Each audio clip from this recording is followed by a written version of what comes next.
question me about my thing, just do your, cause I know exactly who worry about it, homie, do you. Used to walk around dead, but I'm living now. I'm just being myself, and evidently people gon' hate when you coming with a different sound. So don't question me about my thing, just do your thing and be cool, cause I know exactly who I am. Don't worry about it, homie, do you. Cause I've been rapping for a minute now. Used to walk around dead, but I'm living now. I'm just being myself, and evidently people gon' hate when you coming with a different sound. They say maybe you should. My tokers, jokers, and smokers, welcome back to another edition of the Daily Chronicles. Today we have the professor himself from the Food Dope podcast and Players from the South, my man Nate Rideaux, man. Yeah. Professor, welcome to the show, man. Sorry about butchering that last name. It's we even talked about this like 4 or 5 times earlier. I'm terrible with it, man. I'll throw myself under the bus. But you know, Professor, like, thanks for coming on the show. Real talk, Food Dope podcast, huge shout out. Like, we tried to record another episode because, you know, and I ruined it. But here we are again, here we find ourselves again. So I appreciate the second chance there, you know. I want to talk about, it's interesting because having had that conversation, there was so much I wish people could have seen and heard, but it's gone to the universe. But we can still harness that energy, you know, you and I. Yeah, let's do it.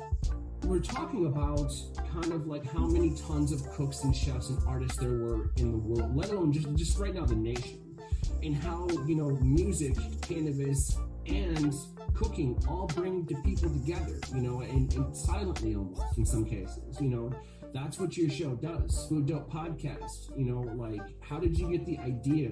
You know, where did you, pull influence from? I believe you said hip hop was.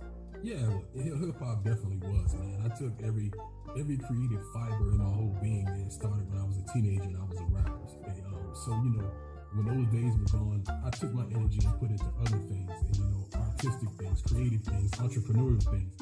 So with me knowing that art is a reflection of a person's surroundings and their culture, I wanted to capture that, whether it be from artists, producers, or people of different arts. For instance, culinary arts, which parallels hip-hop. And I thought it would be interesting to bridge the two worlds of food and hip-hop culture together. And when I say hip-hop culture, I don't mean the gossipy, bitchy side of it. I want to talk art. You know, I want to talk the art. What makes it so special? What makes it stand out? What made it last this long? Yeah, you know, and what made it last this long is exactly what we were talking about. You do. You're a torch carrier. You're a storyteller. You know, you break it down from like generation to generation, and that's the point of it. We have to pass it on. Without these stories, without people like you and I passing these things on, these recipes, these experiences, these songs, whatever have you, it's not going to be passed on. They're like, no. You're creating a whole new genre because you're telling a different perspective, whether it be a flavor, whether it be, you know, a food, a type of food, a type of hip hop. Like we were talking about, you pull a lot of inspiration, not just from like, you know, that bounce we were talking about earlier in NOLA, but New York as well. Yeah, New York as well, and I think that goes back along with my history, man, because where I come from. I come from the deep south, you know. I call myself the down south b-boy. I started breakdancing at 10 years old in 1983. A guy from New York moved to South Louisiana. It was a Puerto Rican guy from Queens in the 6th grade. He the one who taught me how to tag my name up. So, you know, and then I was breaking. I was doing graffiti. And then probably at the age of 17, I started rapping. And, you know, and it was at that particular time, coming up from the 80s on into the 90s, everybody wasn't rapping. So the people that we had, we looked at as titans. And, you know, the music affected everybody. You didn't have the regional stuff yet, because everybody in the South, all we had was New York to listen to at the time. So a lot of those New York or East Coast rappers became my favorite MCs, like I told you earlier, like, because I was a big fan of EPMD. Redman became my favorite MC. And then after that, I transitioned to Nas after Illmatic dropped. Right. And, you know, a lot of my pride came when I went home after 5 years, went back home to the Gulf Coast. And my cousin had some kids from down south. And down south had started bubbling by that time independently, you know. And then you also had the Ghetto Boys that just dropped the Resurrection album. So I started taking a little more pride in that southern thing that I come from, you know. and here's the thing. People that aren't from the South don't understand that when something happens, music-wise, food-wise, spiritual, religion especially, politics even, you can say something, and before you have a chance to drive across town to the edge of town, it's already lightning fast over there. Okay, it spreads like wildfire. Yeah. Then you take that, and then that flavor, that drive, that that car ride, that journey, whatever you want to call it, and you add social media today. Yeah. Are you serious? Yeah. That's why a lot of people right now recording, and maybe you've noticed this too, they're not going to major record labels anymore. They're doing it themselves because they're like, yo, wait, time out. You mean I got to give you this much of my money when I could just be doing this myself? I had to do it myself to get to you. Right. And in that game, man, I think, of course, the Bay Area was doing it first, but I think with a lot of familial connections between the Bay Area and the Gulf Coast, I think that game was passed down to the South, the independent regional game, and we had guys in Houston, man, becoming millionaires just off of selling records in their own state. Texas is that big, guys. They was doing their thing where they had a built-in fan base, they had a built-in market, so you don't have to let the middleman into your game. So I think they deserve a lot of that credit for being able to navigate the matrix, let me put it this way, circumvent the matrix of hip hop. Put it that way, and I think that's what makes the South so special. You got to be a cipher to do that. That's the thing. And I've heard people in hip hop talk about being, ciphers, and that's the key to it. Because, well, what is a cipher? My meaning is, here's the thing: hip hop, it's an art form. Okay, so like my meaning may not be directly what is. Anyways, it's subjective. All right, so my meaning of cipher is like, you understand the culture, you understand how to relate that, you understand how to carry that on. There's a little hip hop in you, and you were talking earlier. Hip hop, it don't have a color, it don't have a person, it don't have one flavor. It's just that new, you know what I mean? It's a certain flavor, it's a certain laid backness. Horns with that bounce, and we were talking with Noah, man. They're hugely, widely influential, in it. And we were talking about Master P being, an icon, especially when he was using church organs. Yeah, that was Pimp C. Pimp C and UGK.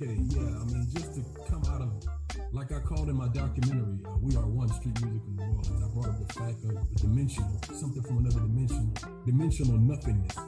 Right. To have something come from nothing and have the world gravitate and grasp towards that and make, toward a movement. And to have when Pimp C brought those organs to hip hop that never existed before. People overlook the fact, the symbolism of hip hop. With Master P, you might not like the way he rapped, but for the symbolism, for what he symbolized, entrepreneur, independent, outselling majors. You got to give credit. You got to give credit where credit is due. And that's the thing, back then they didn't. We're learning with, these different generations. They thrive on that shit. They're like, all right, let's do that, Yeah. And like, I'm with it. Hip hop is different, man, especially the fan base. That's why I sit in my garage, I listen to my music, just my album to it, and I don't really have, it's hard to have hip hop conversations with a lot of people because they just stuck on that shit is dope on this way. Right. And I want to talk about the cymbals, the hi-hats, the bass line. I want to hear about that harp that you don't hear underneath that track. I'm able to, and I just started, actually I didn't tell you this earlier. Maybe about 4 or 5 years ago, I started listening to music totally different. And I don't know what it was that brought me to that level, but I was listening to Nas Lost Tapes. And it was a song on Lost Tapes. I think it's track number 4. You Gotta Love It. And I was listening to it that night. And for some reason, it just sounded funny. And I'm like, why is my ear only catching the bass line? I couldn't follow the beat. And it just hit me like, shit, he's rhyming with the bass. He's not even rapping on beat. He's rhyming with the bass line. Yeah. And ever since that moment, man, that was 4 or 5 years ago. When I'm listening to music, I'm picking up something underneath the track. But you can hear how a producer constructs the subliminal shit. Yeah, you can listen to how, he built this track around these symbols. He built it around this, he did that first and he built everything else. And the artist, the rapper's voice came in last. And the rapper had to use his voice like an instrument in the track. That's what the shit is scientific, bro. This shit is scientific. Exactly, and that's what an artist does, you know, and that's what a chef does with flavors. You know, you want layers of flavor. And you're like, whoa, does that taste like chocolate? There's no, yeah. And that's exactly, you build it. You're building a song, you build a plate, you know, and exactly. And usually you have bars, and we talked about Wu, we talked about M, we talked about Nas earlier, we talked about, you know, Buckshot, we talked about KRS-One, you know, everybody over there, you know, and you know, huge respect to the West Coast too, but, you know, we weren't privy to that growing up, you know, sort of, you know what I mean, we weren't there yet. The world wasn't that big yet, you know, and they say that you grow up in your world, but, and that's the truth, man. You know, with culinary arts and with hip-hop, it's all art. And there's a huge influence. Dude, I remember listening to, like, you know, Gravel Pit in the middle of a rush. You know, I remember listening to, you know, Illmatic, you know, and certain albums around there. Even there was some Jay-Z, I'm not gonna lie to you, you know. And then there would be a little bit of country, and we would, you know, listen to the Crickets chirp for a second, and then just immediately switch it, you know, to something better. But that's the truth of it. It helps you create. And there's a lot of dishes. If you were to know what I was listening to, and I think that that's something we're going to start doing, is be like, all right, and do like a Spotify thing. Like, today, I'm listening to this music, show people on the screen, then constantly cooking, you know, and you watch the influence. Maybe we'll do that. But you can tell when I'm listening to my thrash metal. You can tell when I'm listening to my hip hop. You can tell on the flavors, and that's the point. You know what? A lot of people don't understand. They don't realize. They don't get it. But there was a time hip hop is not a mainstream. It's not pop culture. It's not accountable pop culture. It's never been. I don't know what this new phenomenon is. Pop culture coming out of hip hop. Why did you say, you know, you can't? That shit don't fly. There was a time, man. I can say going back to the early '90s, hip hop was considered alternative. It's not, you know, it wasn't pop culture. It wasn't considered. It was considered, it was treated as an alternative. Well, you know, that goes back to the 70s. It was still treated as an alternative music. Do you think that there are like facets of hip hop that came out of R&B? Yeah, most definitely. I can remember in the late 80s, you had New Jack Swing. Teddy Riley had the New Jack Swing. I wasn't too fond of the New Jack Swing for some reason. Even if I hear a song that used that today, it didn't really seem to age well to me. They were trying to make rap radio friendly without organically letting it build to that point. So I feel like that's why I really liked Sirius satellite radio when it came out, and like, you know, because satellite was a private subscription that, you know, you could play whatever you want. You know, Howard Stern, for example, I just saw a brilliant, you know, interview that 0.0 did with David Letterman and stuff on Netflix with Howard Stern. And he said it was brilliant when satellite came around because it's Howard Stern. The only people who were coming after him for freedom of speech, Eminem the same way. You were saying something somebody didn't like, they were coming after your rights. Can't do that anymore, y'all. So they created satellite radio because, you know, we'll make it, you know, worth it, right? And dude, that blew up. A lot of people still listen to satellite radio. And then you got Spotify, then YouTube. That's my point. There's artists out there, there's chefs out there too. Cooks, chefs, the like. Everyone out there that's going to YouTube and Twitch and all these streaming platforms and Facebook and the like. And that's how they're blowing up, you know, becoming internet sensations and phenomenons. I'm not saying that that's not legitimate. It is legitimate. I'm just saying that, like, I mean, can you keep it up? If you can keep it up, my respect to you. If that's your grind now, dude, hats off to you. Let's do it. Let's cook together and love that. We share passion. I don't like seeing people like fizzle out. That's all it is, man. And I've already seen a few people that were like hot, you know, and like people you had to pay a lot of money to just speak with them for 5 minutes, you know. Now it's like they're you know, knocking on your door more than once, going, hey, yo, and it's just like, yeah, I guess, you know what I mean? Like, it is what it is, but it's weird. Like, and I say that with hired knives, you know, especially because of the pandemic. But and that's similar. That's pretty similar to hip hop, man. And the fickle fan base, quote unquote fan base of hip hop, because you know once they figure you're not trending anymore, then we don't want to fuck with you. But people like me, I consider that's when I do fuck with you. When your shit ain't trending no more. Right. 15 years down the road, if I could put your shit on, and I'm like, oh, this shit is tight.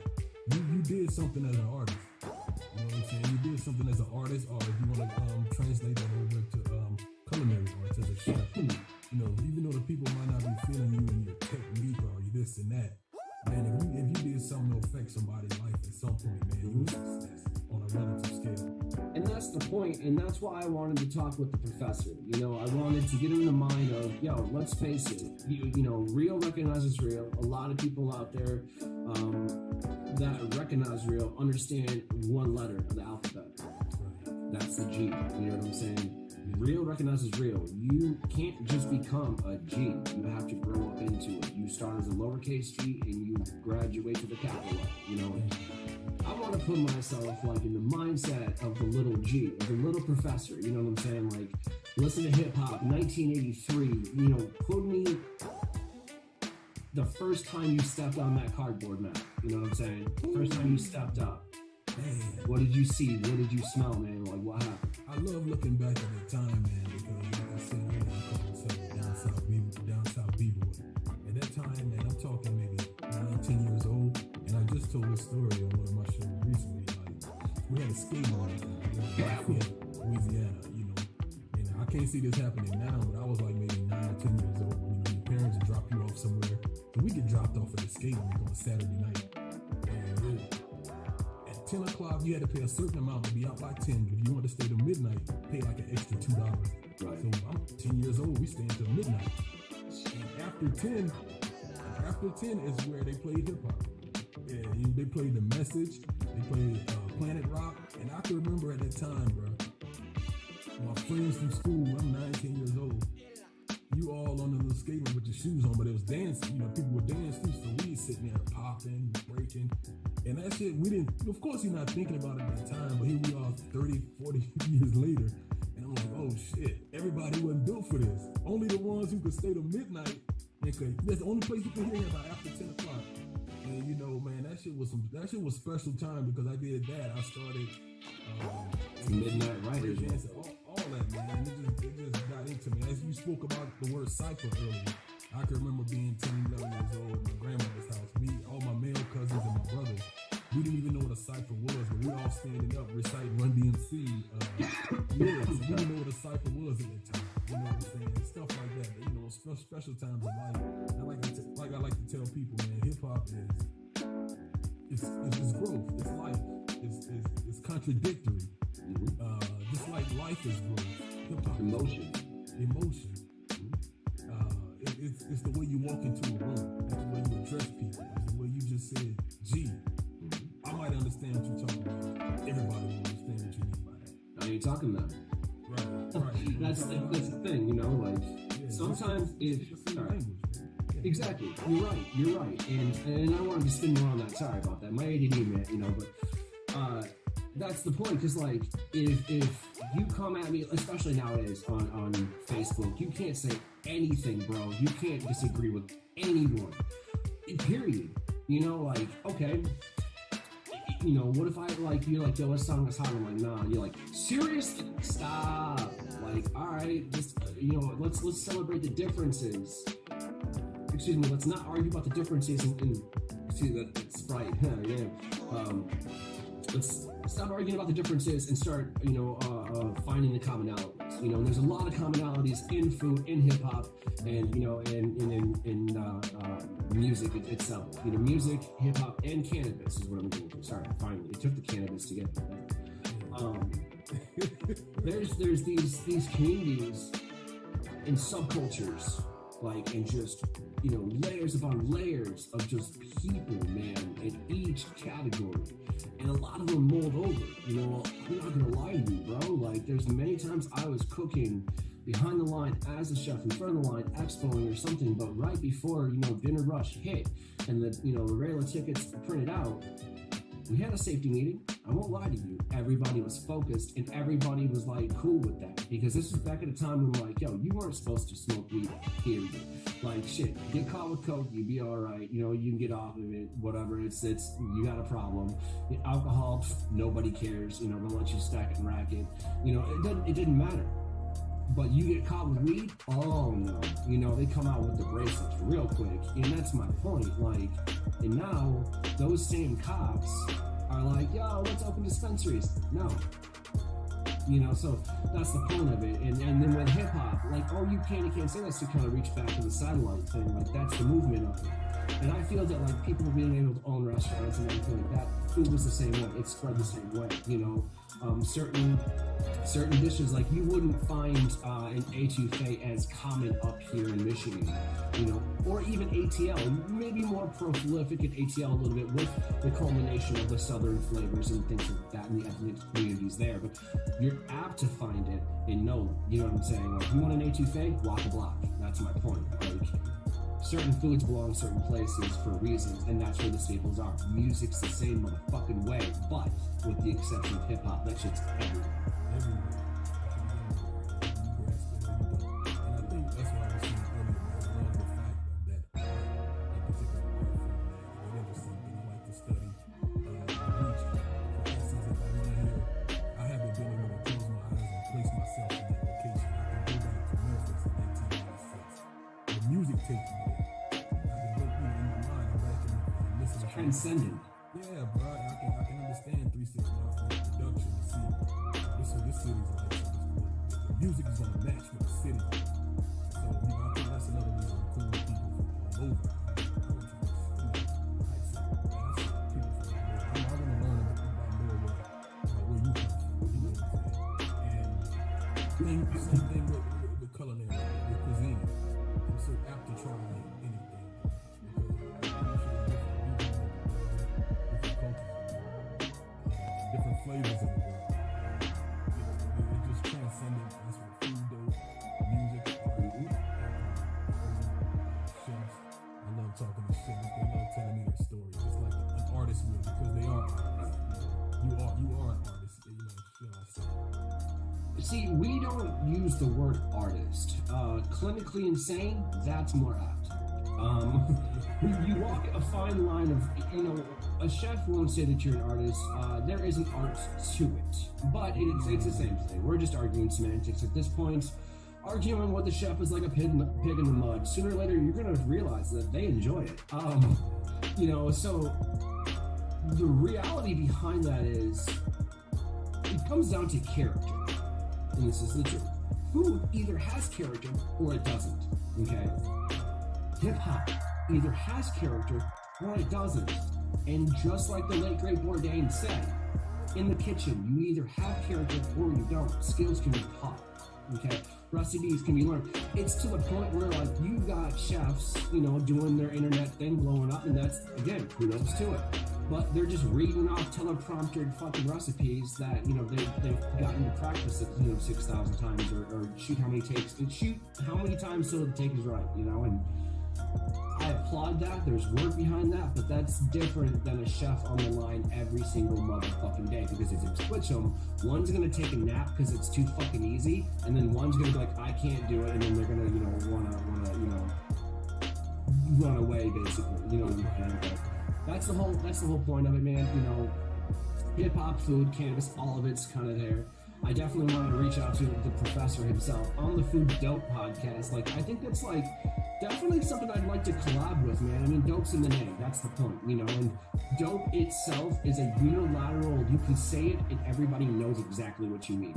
And you may not even be talking about something that's, you know, smoking dope. You can be like, bro, that's dope, and they automatically know it's good. Go over to Germany, like, hey, this is dope. They're like, you can't smoke that. You're like, you look at them, I get it, you know, or something, you know, or however. That's a terrible accent. Maybe don't judge that, but the commonalities are the same. Okay, I think that if we celebrate that more instead of finding differences and creating them, I think that we would be better off. And dude, I would be remiss if I would absolutely despise my life if hip hop didn't exist. I often think about what I would be doing if I didn't have that influence in my life as well, man. Because like I said, once I started rapping, what else would I be doing? Like everything that I've ever done, I can attribute back to the mindset that hip hop gave me. You know, we're talking with no experience, man. I started a magazine, I created a radio show, taught myself how to do broadcast, radio show. That I created directed, produced, narrated, and wrote a documentary. I was always a writer, so I took my skills from that, translated other areas. script writing. I've created Players from the South. Players from the South with a Z. Yeah, that's hip-hop's first scripted fictional podcast series. Hip-hop's first fictional scripted podcast series. That's a long title, but that's the first. Yeah, Players from the South. There's about 30% of that whole story in there. Like hip-hop, history of the South. I have plenty of history. Food, though. I wanted to raise the world with food and hip-hop. Talk to chefs and get the artistic side of what they do and let them tell their story. I mean, I've heard just saying I would talk to a rapper and hear his story. There's one chef I talked to, man. The shit he went through, man. I'm talking, he had a stroke, and then he started winning competitions with the use of only one arm. I've seen, to give everybody an example they do know, that they haven't seen, something that, because I mean, you and I could see things, and that's amazing, but something that everybody does know. There was on MasterChef with Gordon Ramsay, it's there, that's my opinion on it, it's good, but one specific, scene, the blind lady made that perfect pie crust, and she did that blind. And then Gordon was almost in tears, that's my point, that shows the emotion, it shows the levity of the situation, if you will, and there's a lot of hip-hop songs that have brought me that same emotion, man. There's a lot of flavors that have brought me that emotion. There's a lot of weed that's helped me handle that emotion, and it's all circular, man. It's all balance, and dude, honestly, to tell you the truth, like, if I'm gonna get the facts, I'm gonna go to the professor. Now, real quick, before we get out of here, we got a few minutes still, man. Where did the professor come from? I know you and I have talked about it, but the people out there in internet land, they're asking. Man, they came from 6 or 7 years ago. I ain't the kind of dude to give myself a nickname. So, although I was working with a younger guy, and I guess I had my glasses on, and maybe the way I was dressed. He called me a professor because when it comes to hip hop, it was a younger guy in there one day. He was a younger white dude who was talking about hip hop this, hip hop that. He was trying to give some knowledge about hip hop to somebody else, and after a while, I just had to stop and correct him. So they just took that and just thought, oh, you sound like a professor too. And I think with everything I do, every project I work on now, man, I have that teaching aspect to it, because I would be doing a disservice to the same culture that did so much to me if I let people continually rant out bullshit that's not factually correct when it comes to storytelling. Mm-hmm. And that's why I hold curators and like ourselves in such high regard, because we know how to articulate the stories of these artistic people who might not know, they have plenty of stories to tell, but might not know how to articulate it very well. And we hold these memories and these stories, and we bring it out, we spit it out factually, and we give people a real education. Because here's the thing, the truth will set you free. We grew up with that. We grew up with the same ethics of like, if I punch him, he's gonna punch me. So if I don't fuck with him, he's just not gonna fuck with me. That's kind of how it works. Yeah. That's a respect, and at the same time. Slow down, bro. Yeah, no. But no, dude, it's good. This animal cookie, I'm just finishing it up. It's got like, I wouldn't say a menthol to it, but a little bit of a menthol. Like it's a chest exfoliator, like a bronchodilator. And so it's like, I smoke it and like just my sinuses drain, bro. And it's just like, damn, you know what I mean? I got my sip, I'll be all right. I got some Sprite, it'll be fine. Yeah, I know definitely, bro. I gotta get you on food though, because I haven't had a chef come on and talk about the Kenner aspect of cooking. It's a new wave. It's huge. Right. There's a lot of people in it right now that are faking it. It is what it is. They're concerned about throwing as much as you possibly can into a dish, which is stupid. Plus, here's the thing. Why are you using those ingredients? Why did you use that dish? Oh, because you're from that part of the world? Did you understand that that's not how you do it at all? But okay, that's fine. Let's argue. You know what I mean? And it's just like, there's a lot of people that flex, a lot of people that want to, create camaraderie, through competition. It's not a competition. That's the thing. That's the point. Your opinion is just as valuable as mine. Your plate just as valuable as mine. There's no competition to that. I'm trying to create a commonality. That's not the same. Competing and commonality, not the same.